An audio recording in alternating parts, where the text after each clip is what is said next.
Друзья, всем привет! Всем привет! Вы на канале Big Trip Vlog, а мы находимся в городе Паракас. И сегодня мы вам покажем наш отель, а также посетим острова Бальестас.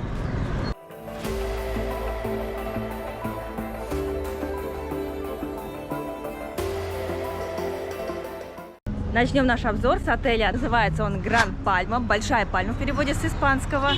Отель выделяется среди других.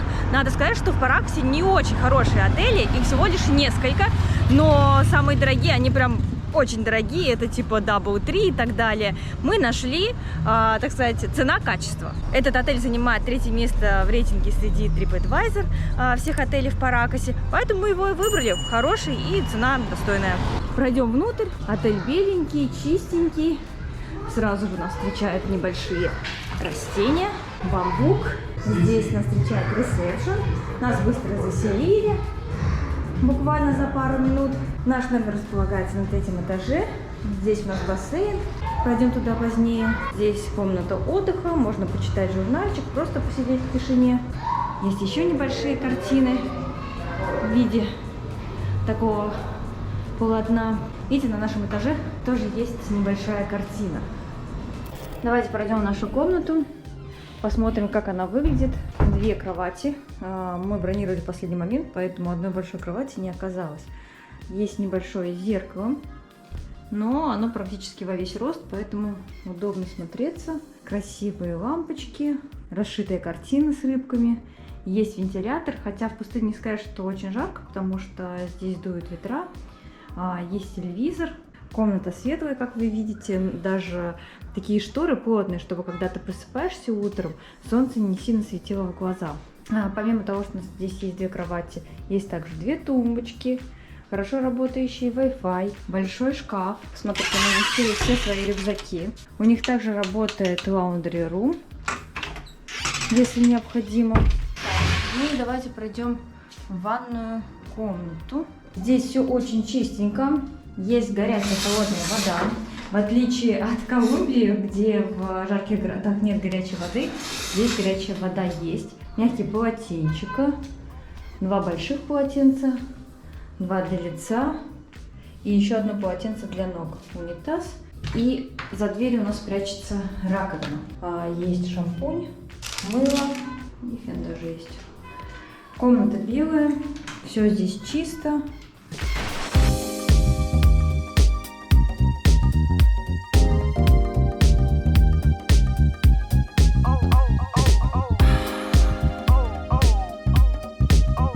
В Паракасе так жарко, что после обзора номера захотелось искупаться. Сейчас я спустилась на 1-й этаж. Здесь находится небольшое кафе. Можно приобрести напиточки, свежевыжатые соки, расположиться на лежаке и искупаться в бассейне. Что я, наверное, сейчас и сделаю. Как здорово, что мы выбрали отель с бассейном, потому что такая жарища сейчас в Паракасе, что искупаться было отличной идеей. Ребята, доброе утро! Мы отправляемся на завтрак, который у нас находится на 4-м этаже, на красивой террасе. Завтрак в формате шведского стола. Что у нас есть на завтрак? Хлопья, орешки, изюм. Можно попить чаю. У нас здесь разнообразный, яблочный, какой-то чай ямайка, видимо, цветочный, анис и с корицей. Также можно выпить кофеечку с молоком. Здесь у нас жареный сладкий картофель. Такие больше, знаете, на чипсы похожи. Здесь обычно бывают яйца, но сейчас их нет. А здесь обычно бывает сырок с колбаской. Сейчас он есть. И что забавно, ты обратил внимание, что Сыр подписано на русском языке? Нет, не только сыр, ветчина, сливочное масло, джем, жареный сладкий картофель. Также есть соки. Апельсин, ананас, папайя.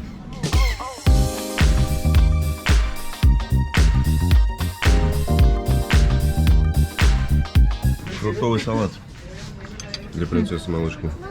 Спасибо. Это Кактус. сверху что? Кактус, да? Ага. Угу, я тоже такой думаю. Манго, нет, ананас, Это папайя ананас. и кактус. И кактус, да. А вы пробовали, ребят, кактус? Пишите в комментариях, пробовали ли вы кактус.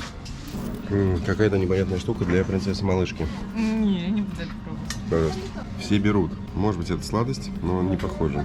Скорее всего, это какой-то рис. Поскольку Тома, так сказать, отмазалась, сказав, что съела сладкое, то давайте пробовать. Ну, если честно, не очень хочется, но... Это был рис прессованный с какой-то рыбой. То есть это, я уверен, что это местное национальное блюдо, потому что люди его набирали целыми тарелками. То есть выглядит вот так, еще раз покажу. Мы остановимся, пожалуй, на десерте. Почти закончили наш завтрак. Но самое приятное – это то, какой вид открывается с этой террасы. Маленький туристический городочек Паракас. Огромное количество пальм, красивая набережная, яркие здания. Такие, видите, разукрашенные. Такой миленький городочек.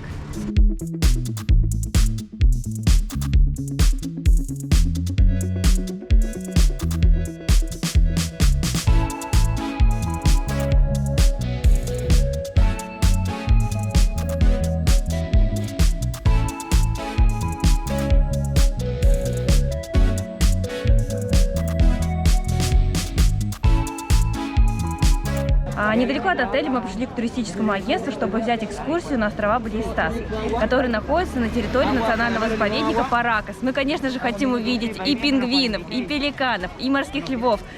Поэтому сейчас мы туда отправляемся. Сейчас мы ждем, наверное, уже минут 10.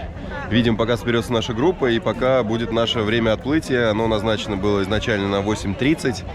Также видим очень много людей, которые стекаются к порту.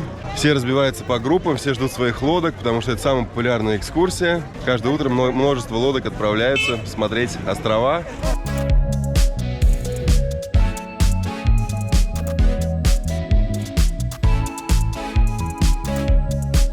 Нам сказали надеть еще одну маску, поэтому в двух. Но это стандартная ситуация в Перу. Все, друзья, уже спускаемся к лодке. Лодка скоростная, как мы видим, поэтому будем ехать очень быстро.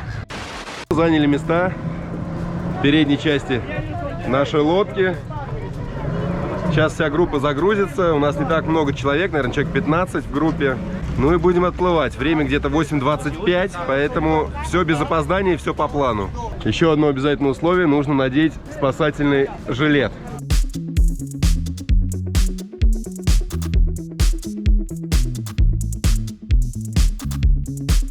Насчет 15 человек я, конечно, погорячился, сказав, что у нас небольшая группа. Лодка на самом деле заполнилась полностью.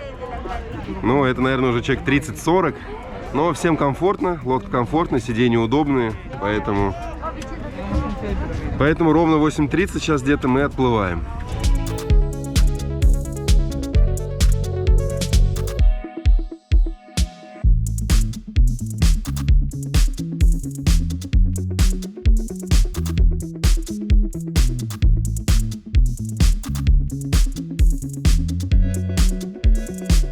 Сейчас мы проехали Андский канделябр, который относится к части истории пустыни Наска. Сама пустыня Наска находится тоже недалеко отсюда. Многие туда ездят, чтобы посмотреть с вертолета знаменитые линии Наска. Это очень значимая часть истории. Эти линии были выбиты около 2000 лет назад. И вот этот вот кактус, который мы видели сейчас, он тоже имеет важное значение для истории перуанцев и вообще для всего мира. Поэтому нам было тоже его интересно посмотреть. Мы остановились буквально на пару минут и теперь отправляемся дальше.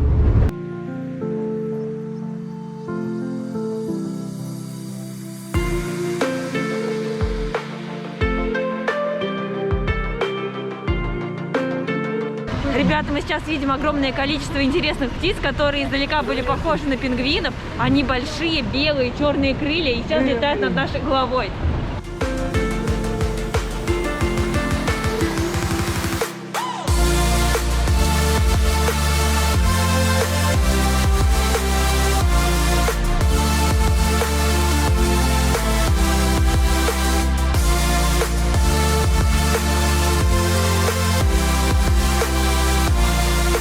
Сейчас увидели огромного морского льва, подтягивается ласты кверху, красавчик. Здесь именно морские львы, потому что в Перу обитают именно они, а не котики.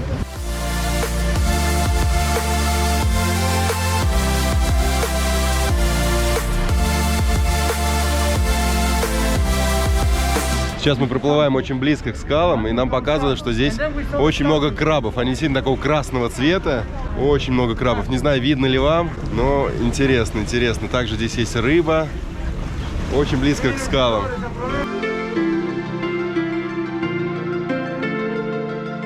Наш гид тем временем пытается и на испанском языке говорить для большинства нашей группы, и для нас он пытается на английском еще переводить. Гид нам рассказывает о разновидностях птиц, то есть до этого мы проплывали такого из разновидностей больших кондоров, птиц, сейчас какие-то инка-птицы. Здесь, конечно, очень много различных видов птиц. Сейчас подъезжаем к морским львам, там их очень много, передвигается так смешно, неуклюже как будто бы.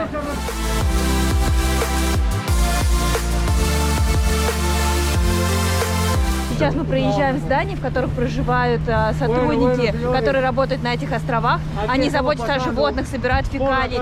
И вообще это специалисты-биологи именно.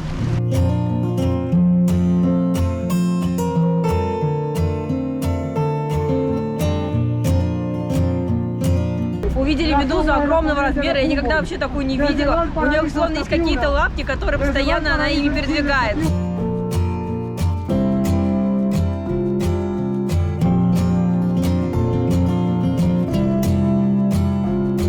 Сейчас нам гид сказал интересную информацию, что птицы здесь летают, потому что они едят плаценту морских львов. Сейчас период родов, мы видим очень много маленьких морских львов, поэтому это вот такой вот интересный момент. А еще очень хочется мне выбраться наружу, подплыть к этим морским львам и всех их заобнимать, потому что они такие милые. С декабря по май лучше всего приезжать на эти острова, чтобы посмотреть на морских львов, потому что они обитают на пляже. А с мая по декабрь они находятся за камнями и иногда вообще даже не выходят туристов.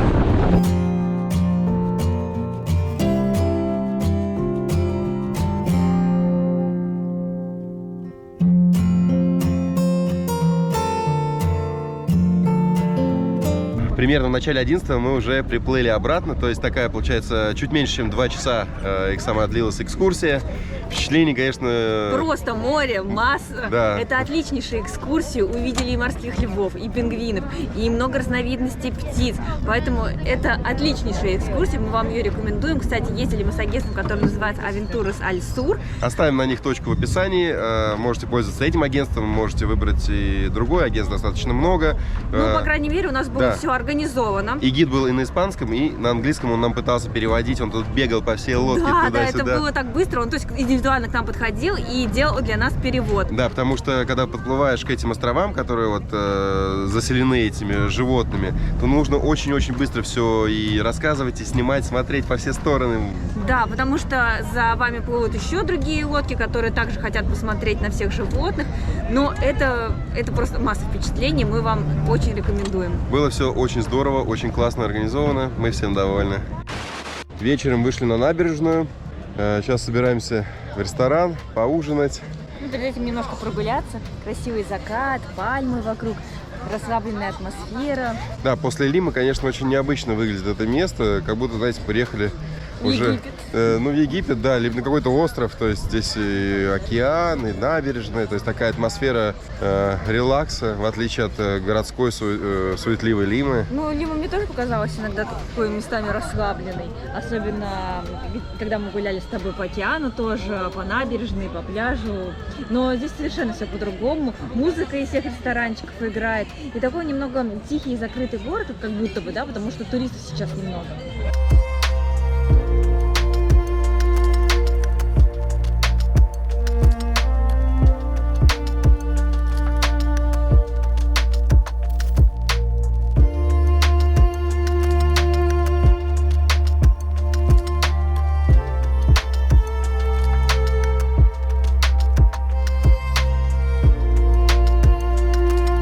Мы пришли в ресторан, который называется Карамба.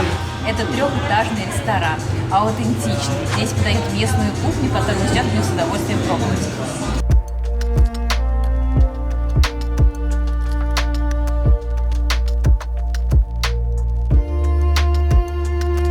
Ребята, как же давно я мечтала поесть горячего супа. Горяченький. вкусненькие. Лапшичка у меня здесь, овощи, курочка и огромная порция просто всего этого. Посмотрите.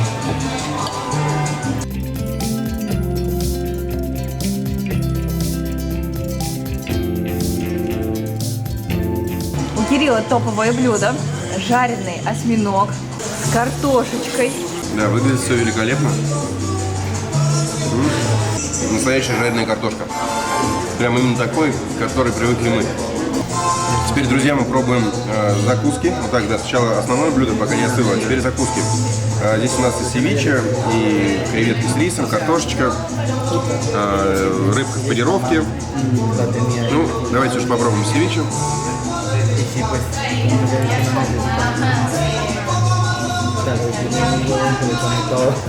Вот это очень нежная рыба, очень нежная, в соусе. Это правда очень вкусно. Плюс эта закуска состоит из 4 блюд, как вы видите. Одно из них это креветки с рисом, здесь еще овощи. Ну, это тоже очень вкусно, господа. Не знаю, почему это закуска, я бы как отдельное блюдо это подавал. Вообще блюдо большое, поэтому если вы придете сюда, имейте это в виду. Возможно, нам бы одного этого блюда хватило. Да, это закуска на двоих, несколько человек явно. Плюс у нас еще есть салатик. Салат из огурцов, из листьев, томатный, то есть такие привычные нам. Мы такое любим. Майонезе, наверное, да? Или я соус? бы не сказал, что это майонез, но это какой-то легкий соус такой. Не очень майонезный. Ну что, мы не попробовали только вот это? Давайте маленький кусочек такой возьмем. Получается, как такие стрипсы. Правда, очень вкусно, нежные. То есть закуска просто на 5 плюсов. Все блюда великолепны. Плюс у нас еще напиточки, местное пиво имбирное, сок из маракуйи, коктейль. Поэтому это местечко заслуживает Запоминайте, внимания. да. Обязательно заходите в описание под нашим видео и переходите в этот ресторанчик. А еще лучше приезжайте сюда. Это был прекрасный день, который завершился вкуснейшим ужином. Теперь, ребята, с вас лайки, подписка на канал. Все как обычно, вы все Да, знаете. если есть вопросы, обязательно пишите их в комментариях. До новых встреч. До новых встреч, всем пока. Пока, друзья.